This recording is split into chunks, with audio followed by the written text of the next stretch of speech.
안녕하세요. 해나이조 최강일입니다. 여기 국민광장은 한 2주에 한 번꼴로 행사를 해요. 작은 행사, 소규모 행사, 대규모 행사 이렇게 행사를 하는데 지금 오늘은 뭔지는 모르겠지만 지금 재밌게 풍물놀이를 하고 있습니다. 그래서 잠깐 보여줬고 이번 영상은 내가 3일 전에 내 주식 스승님인 아재를 여기서 만났거든요. 만났는데 아재를 만나고 나서 내 스스로를 돌아보게 되는 계기도 됐고 그래서 영상을 찍거든요. 그 아재를 만나면서 주식하는 놈이 왜 자꾸 요행을 바라냐고. 내가 내가 아는 아재가 제일 싫어하는 게 근거가 없이 실력이 없이 노력이 없이 주식을 하면서 사놓고 오르기만을 바라고 이거 요행을 바라는 걸 싫어하시는 분이거든요. 근데 내가 공허히 생각해보니까 그 아재랑 얘기를 해보니까 내가 한 4-5년 전에 3-4년 전에 이렇게 초심으로서 뭐 하나라도 알려고 노력했던 광일이의 모습이 다 사라지고 이제 조금 머릿속에 조금 뭐가 들었다고 건방 떨면서 주식을 사놓고 오르기만을 바라는 그런 요행을 바라고 있더라고요. 그래서 내 스스로 참 책임감을 가지고 창피하기도 하고 아재에게 부끄럽기도 하고 그래서 내가 공부를 했거든요. 공부를 했는데 대략적으로 이럴 것이다 하고 내 스스로 짜깁기 된 이런 지식이나 정보들을 내 스스로 정리를 했어요. 그래서 그 정리한 영상에 대해서 이거는 내 스스로 다짐하기 위해서 녹화하는 영상인데 이번 영상의 주제는 지금 미중 갈등이 일어나면서 대한민국 정부에도 막 관세를 요구하고 외화를 요구하고 그러고 있잖아요. 트럼프 정부가 왜 전 세계 동맹국에게까지 중국과 패권 전쟁을 하면서 트럼프 정부가 왜 동맹국에게까지 관세를 매길 정도로 그렇게 말도 안 되는 이런 행태를 부리는지에 대해서 내가 그 이유에 대해서 내가 여러분들에게 알려드릴게요. 제가 말하는 거는 그냥 대략적인 근거이고 대략적인 사실이에요. 저보다 더 정확하게 알고 있는 사람도 많겠지만 그냥 해남에 사는 한 시민으로서 내가 공부를 했거든요. 그런데 공부를 하고 나니까 좀 이해가 되더라고요. 그래서 이번 영상은 약간은 광일이식의 투박한 표현으로 광일이식의 무식한 표현으로 미국 역사에 대해서 먼저 얘기를 할 건데 세계 2차 대전 이후에 미국이란 나라는 금본위 제도 속에서 금본위 제도라는 금을 바탕으로 금의 수만큼 화폐를 찍어내는 금본위제를 넘어서서 달러라는 하나의 긴축통화라는 패권을 지게 돼요. 이때부터가 시작인데 대표적으로 일본의 잃어버린 20년, 지금은 일본의 잃어버린 30년이죠. 미국의 리먼 브라더스 사태, 이 대표적인 이 사태가 일본의 잃어버린 30년만큼 큰 사건이 08년도에 이루어진 리먼 브라더스 사태로 일어난 금융위기였거든요. 그 금융위기 이 두 가지 공통적인 특징이 부동산으로 인한 전 세계 금융위기였어요. 부동산이라는 거는 예를 들어서 내가 5억을 빚을 내서 10억짜리 아파트를 샀어요. 그러면은 5억을 빚을 내서 10억짜리 아파트를 샀으면은 5억이란 돈을 갚아야 되잖아요. 근데 빚으로 빚을 막는 원리가 있거든요. 자산 가치가 올라가면은 빚을 갚지 않아도 빚을 갚는 것만큼의 효과가 나는 그 경제 원리가 있어요. 이 원리를 가지고 빚으로 빚을 막는 이 원리로 해서 이게 과도하게 문제가 돼서 터져버리면은 이제 일본의 잃어버린 30년, 미국의 리먼 브라더스 사태 같이 그렇게 금융위기가 일어나거든요. 근데 일본은 미국 같은 긴축통화라는 달러 같은 패권이었기 때문에 일본은 잃어버린 30년으로서 30년 동안의 저성장에 빠져서 그렇게 고생을 했잖아요. 근데 미국이라는 나라는 참 특이한 게도 빚으로 빚을 막는 그런 부동산발 리먼 브라더스 사태를 맞이하고도 양적 완화를 일으켜서 달러를 막 찍어냄으로써 그 순간에 국채를 막 대거 발행해요. 그 미국이라는 나라를 믿고 그 국채를 대거 발행한 거를 그 국채를 사들인 나라들이 대표적인 나라가 중국, 한국, 일본, 그거밖에 유럽의 강국들 이런 나라들이 미국의 국채를 샀거든요. 이 국채라는 것도 미국이라는 나라 입장에서 하나의 빚이에요. 이거는 리먼 브라더스 사태 이후로 미국이 양적 완화를 해서 쉽게 말해서 갚아야 될 빚이 너무 많으니까 빚으로 빚을 막는 임시 땡빵이었어요. 근데 이 임시 땡빵을 하면은 양적 완화의 한계가 인플레이션이 일어나요. 물가가 대폭 상승하거든요. 근데 인플레이션이 일어나야 되는데 때마침 그때 중국이 전 세계의 공장 역할을 하면서 값싼 물건을 대거 미국에게 이렇게 수출해 버렸어요. 그래서 미국은 이때 맛을 본 거죠. 리먼 브라더스 사태 이후로 양적 완화를 해서 국채를 대거 발행하고 빚으로 빚을 떼어서 그러면서 중국산 값싼 물품들은 들어오고 물가도 작고 동시에 빚으로 빚을 가감하는 자산 가치를 올려서 빚을 탕감하는 이 맛을 08년도의 맛을 보고 나서 그러고 있었는데, 근데 이게 문제가 생긴 게 서서히 드러나게 되게 뭐냐면은 미국은 경기를 부양하겠다는 목적으로 미국이라는 나라의 시민권은 어마어마한 시민권이거든요. 광일이의 고모, 내 고모가 미국의 시민권을 얻었어요. 이제 내 고모의 사촌 형님들이 미국에 살거든요. 그래서 자식들이 미국에 살기 때문에 고모는 자연스럽게 어머니라는 명분으로 미국의 시민권을 얻었는데, 이 미국의 시민권이라는 거는 그 미국 사람이라는 그 시민권 하나를 가지고 있음으로써 평생 먹고 사는 게 문제가 없을 정도의 복지 정책이 있어요. 과도한 복지 정책부터 시작해서 끊임없이 지출이 일어나죠. 또 미국은 여지껏 한 50년, 60년간은 세계의 경찰이라고 하면서 전 세계의 본인들의 군대를 다 파견했잖아요.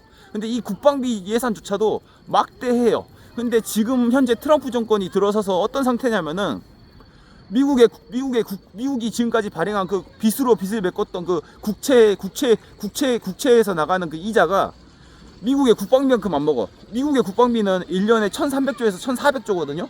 근데 미국이 해마다 갚아야 되는 국채의 이자가 1300조에서 1400조예요. 이제 국방비만큼이 매년 갚아야 되는 이자로 나가고 있어요. 이런 상황이거든요. 근데 미국 내에서 돈이 말라버렸어. 가뭄이 돼버렸어. 근데 이런 상황에서 이제 더 이상 양적 완화만으로는, 달러를 찍어내는 것만으로는 해결이 안 돼. 이런 상황에서 중국이 또 세계의 공장이라는 중국의 역할에서 그런 서플라이 체인에서 공장 역할을 하면서 중국의 제조 기술력이 확 올라와 버렸죠. 그런 상황에서 패권 정책까지 일어나 버린 거야.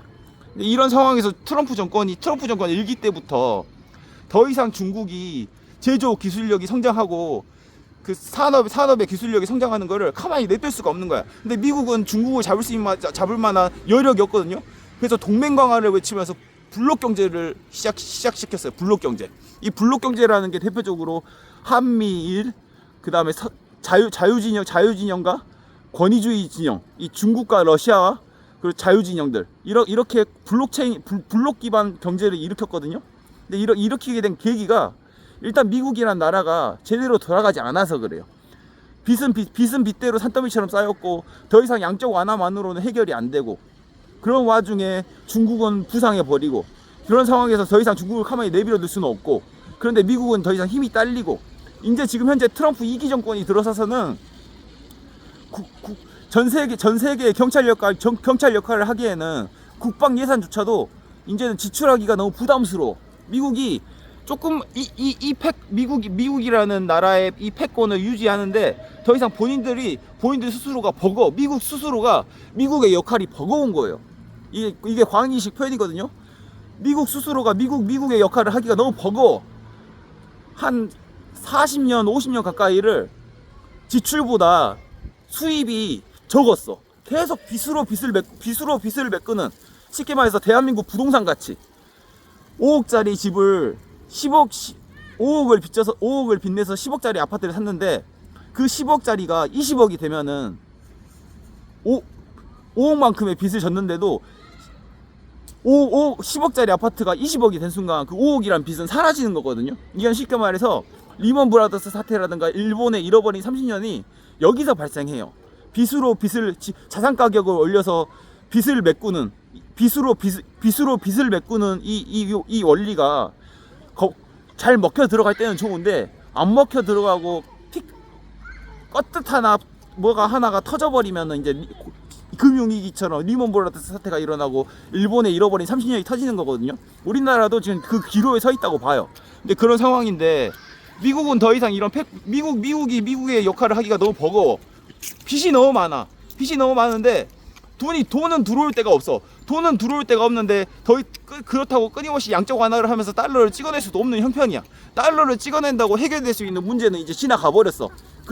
달러를 찍어내서 해결됐던 문제는 중국이 값싼 물건을 만들어 주고, 그리고 양적 완화를 함으로써 국채를 발행함으로써 그 국채를 전 세계 국가들이 사줬을 때, 이랬을 때만 가능했는데, 여지껏 다른 나라들이 사놓은 국채 이자를 감당하기도 미국의 1년 국방비만큼이 들어간다고.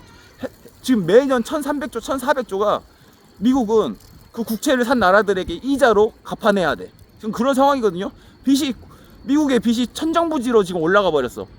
이제 더 이상은 미국 자국 내의 경제력으로는 미국의 빚을 미국이 감당이 안 돼. 그런 상황에서 세계의 경찰 노릇은 더 이상 할 수가 없어. 그래서 한국 같은 나라들에게 너희들 이제 좀 살만해졌으니까 주한미군 예산 너희들이 조금 더 메꿔줘. 주한미군 운영하는 거 너희들이 조금 더 지출해. 이제는 미국이라는 나라가 더 이상 이제 국방비를 지출할 여력이 안 되니까 동맹국들 너희들 스스로가 각 나라에 있는 미군 부대들을 너희들이 스스로가 돈을 내서 미군 부대를 그렇게 유지시켜. 이런 원리거든요. 돈이 없어서 그래요. 겉으로는 막 협박처럼 보이고 주한미군 유지 비용을 한국이 더 부담해라 이런 게 겉보기에는 트럼프가 막 막무가내로 그러는 것 같은데, 그만큼 미국 내의 사정이 어려워요. 미국이 세계의 경찰 노릇을 하기에는 전 세계에 뻗어 있는 미군 부대를 운영할 수 있는 예산이 없어. 돈이 말라버렸어. 양적 완화를 할 수도 없어. 이제는 더 이상. 그 양적 완화를 하려면은 그나마 그래도 중국이 값싼 물건을 만들어 줘야 되는데, 이제 중국과의 패권 전쟁을 시작해버렸어. 이제 더 이상 값싼 물건이 들어오지도 않아. 여기서 더 양적 완화를 해버리면 이제 인플레이션이 일어나서 미국 자국 내 경제가 망해버려. 이래도 망하고 저래도 망하니까 살 길이라고는 이제 세수를 확보해야 되거든요. 세수를 확보해야 되는데 미국 자국 내에서 세수를 확보하기에는 너무 경제가 안 돌아가. 경기 부양을 하기 위해서 끊임없이 감세 정책을 폈고 복지 정책을 폈는데도 미국 자국 내의 환경이 안 좋아. 그래 버리니까 이제 만만해 보이는 한국, 일본, 뭐 서방 국가들, 이런 국가들에게 너희들 이제 먹고 살 만큼 됐으니까 너희들이 지금까지 우리가 해준 거 너희들 이제 갚아내라, 이런 식이야. 내가 보기엔 그래요. 내가 여지껏 너희들을 위해서 우리가 힘써줬으니까 이제 한국 너희들도 이제 어느 정도 살만해졌으니까 이제 미국을 위해서 너희들이 좀 비용 부담을 해라, 이거예요. 쉽게 말해서 미국이 더 이상 미국 역할을 못 하는 거야. 미국이 더 이상 미국 역할을 못 할 정도로 미국 내에 빚이 산더미처럼 쌓여버렸어. 여지껏 빚으로 빚을 막아내는 그걸로 버텨왔는데 이제는 더 이상 그게 안 돼. 그게 안 돼버리는 상황에서 중국은 커버리고 이제 패권 전쟁은 시작됐고, 그래서 왜 뜬금없이 동맹국가한테까지 그렇게 협박을 하고 동맹국가한테까지 그렇게 건드냐. 그게 아니라 동맹국가한테까지 돈을 삥 뜯을 정도로 그렇게 미국이 안 돌아가고 있어. 그만큼 힘들어. 그리고 리먼 브라더스 때 양적 완화가 된 게 그만큼 돈을 풀었으면은 미국 자국 내에서 소비가 이루어지고 돈이 쓰여야 되는데, 대부분 미국 사람들은 돈이 생기면은 전부 다 주식에다가 몰빵해 버려요. 그래서 그때 당시에 리먼 브라더스 사태 때 양적 완화를 해서 돈을 풀어버린 게 전부 다 애플, 아마존, 구글, 테슬라 이런 성장주 기업들에게 돈이 다 몰려버렸어.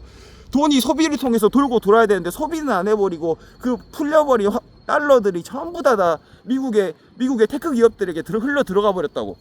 이런 상황에서 미국 자국 내에서는 지출보다 수입이 더 적어버리고, 이제 더 이상 국채도 발행할 수 없고, 이제 더 이상 중국이 세계의 공장 역할을 하면서 값싼 물건을 만들어내지도 않고, 이런 상황에서 트럼프가 할 수 있는 거라고는 이제 삥 뜯는 거밖에 없어. 시계에서 삥 뜯는 거예요.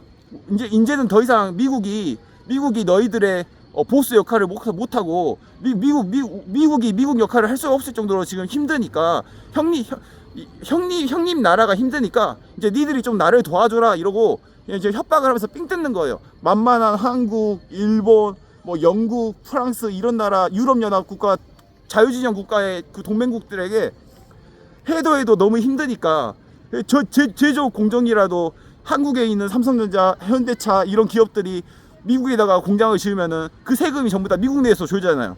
그래서 조금이라도 수입을 늘리기 위해서 미국 내에서 흐르는 돈을 만들기 위해서 미국은 끊임없이 한 40년, 50년, 60년간을 돈을 전 세계에 뿌렸거든요. 돈을 뿌리다 보니까 이제 빚의 이자에 또 빚의 빚의 이자까지 갚아야 되는 빚의 이자까지 갚아야 되는 이제 빚더미 앉아버린 거야. 그래서 지금 쉽게 말해서 트럼프가 더 이상 할 수 있는 게 없으니까 한국 너희들 이제 미국 내에다가 물건 팔려면은 미국 내에서 공장을 지어서 미국 내에서 생산해서 미국 내에서 팔아. 미국 사람에게 팔 거면 미국 내에서 물건을 만들어. 이게 뭐냐면은 그 제조 공정 기술도 중국에게 더 이상 추월당해서는 안 되니까 이제는 더 이상 중국이 큰 걸 바라볼 수가 없어. 조금만 더 늦어지면 이제 중국한테 패권이 뺏겨. 이런 상황에서 이제 만만한 한국, 일본 이런 나라들한테 공장을 지어도 미국 내에 짓고 미국 사람에게 팔 거면 미국 내에서 지어서 팔게 하고 이게 세금을 얻는 혜택이기도 하고 또 하나는 한국의 그 고성능화된 제조 공정을 자기들이 탈취할 수도 있고 그래서 일거양득을 취하면서 만만한 한국 같은 나라들한테 이제 협박을 하는 거야. 삥 뜯는 거야. 그만큼 지금 미국이 궁핍해요. 지금까지 팔아낸 국채에 대한 이자 부담만 1300조, 1400조야. 내가 알아보니까 그래. 1300조, 1400조라는 거는 미국이 1년 동안 쓰는 국방 예산이야. 국방 예산만큼이 전 세계에 뿌려진 국채에 대한 이자 돈으로 1년에 나가야 돼. 그 정도로 미국이 돈이 말라버렸어. 그런 상황에서 트럼프가 할 수 있는 거라고는 이제 형님이 힘드니까 내가 너희들 어려울 때 많이 도와줬지. 형님이 힘드니까 니들이 좀 우리를 좀 도와줘. 이런 식으로 지금 삥 뜯고 있는 거야. 계속 삥 뜯는 거야. 쉽게 말해서 여지껏 보스 역할을 해주고 형님 노릇 했는데 아야 이제 형님 노릇을 할 수 없을 정도로 지금 너무 힘들어졌다. 내가 불과 10년 전까지만 해도 잘 살았는데 이제는 내가 너무 가난해져가지고 니들이 좀 나를 도와줘라 이거야. 니들이 나를 도와주지 않으면은 힘들 것 같다. 근데 차마 이렇게 말을 못하니까 그냥 지들이 그냥 협박을 하면서 뭐 관세를 때리면서 그러면서 협박을 하면서 그렇게 하게끔 만드는 거야. 쉽게 말해서 이제 삥 뜯는 거예요. 미국이 삥 뜯는 거다. 난 그렇게 봐요. 그래서 어찌됐든 미국이란 나라가 바보가 아니에요. 한국 사람들이 보기에는 트럼프가 정신병자고 막 미친놈이어서 그렇게 하는 것 같은데 그게 아니라 트럼프가 그렇게 할 수밖에 없는 지금 미국이라는 나라의 현실이 있어. 미국이라는 나라가 트럼프 같은 놈이 그렇게 대놓고 뭐 양반 노릇 안 하고 그냥 대놓고 그렇게 말해서 트럼프가 솔직하게 말하는 거지. 지금 트럼프가 하는 정책들은 미국 사람들 입장에서는 솔직하다, 허심탄회하다 그렇게 봐. 미국 내 자국 내 사정이 너무 안 좋으니까 트럼프처럼 그렇게 대놓고 해야 그래야 조금이라도 숨 쉴 구멍이 생기니까 공장이라도 지어지고 삼성전자라도 들어오고 현대차라도 들어오고 관세라도 때려야 조금이라도 수입이 들어오니까 수입보다 지출이 많은 40년, 50년, 60년간은 수입보다 지출이 많게 살았거든. 그러다 보니까 리먼 브라더스 사태까지 터져버리고 중간에 코로나 터지면서 또 돈 풀어버리고 이제는 돈이 풀어놓은 게 빚더미가 쌓일 대로 쌓여가지고 이제는 더 이상 미국 내에서도 미국 내의 빚이 감당이 안 돼. 그래 버리니까 트럼프가 그렇게 하는 게 미국 사람들 입장에서는 극히 정상적인 거야. 트럼프가 지금 그렇게 강하게 나서서 양아치짓 안 하고 깡패짓 안 하면은 미국은 언제 무너져도 이상한 나라가 아니야. 그래서 우리나라 사람들이 보기에는 트럼프가 정신병자인가 저놈이 뭐 제정신인가 그런가 싶은데 알고 보면은 트럼프는 지금 미국을 살리기 위해서 발버둥 치고 있는 거야. 그 정도로 미국 내에 빚이 많아. 빚이 많다 보니까 해결할 수 있는 거라고는 세수를 확보해야 되고 또 중국에게 빼앗긴 제조 공정을 다시 들어와야 되고 이런 과제가 있어. 미국은 이런 과제 속에서 살고 있거든요. 그런 와중에서 지출은 줄여야 되고 더 이상 세계의 경찰 역할을 하기에는 너무 버겁고 국방비 예산은 계속해서 들어가고 그런 상황에서 이제 한국 같은 나라들한테 주한미군 부대 운영비 너희들이 이제 더 많이 퍼센트 내지를 부담해라 이렇게 말하는 게 개인이 그러는 게 아니라 미국이 그만큼 힘들어. 형님이 너무 힘드니까 니들이 좀 도와줘. 지금 이런 말이에요. 나는 이렇게 봅니다. 그래서 내가 근래 공부를 해보니까 이렇더라고요. 그래서 오늘은 트럼프가 왜 그렇게 관세 정책을 펴면서 그렇게 막무가내로 하는지에 대해서 알려드립니다. 감사합니다. Bye. See you later.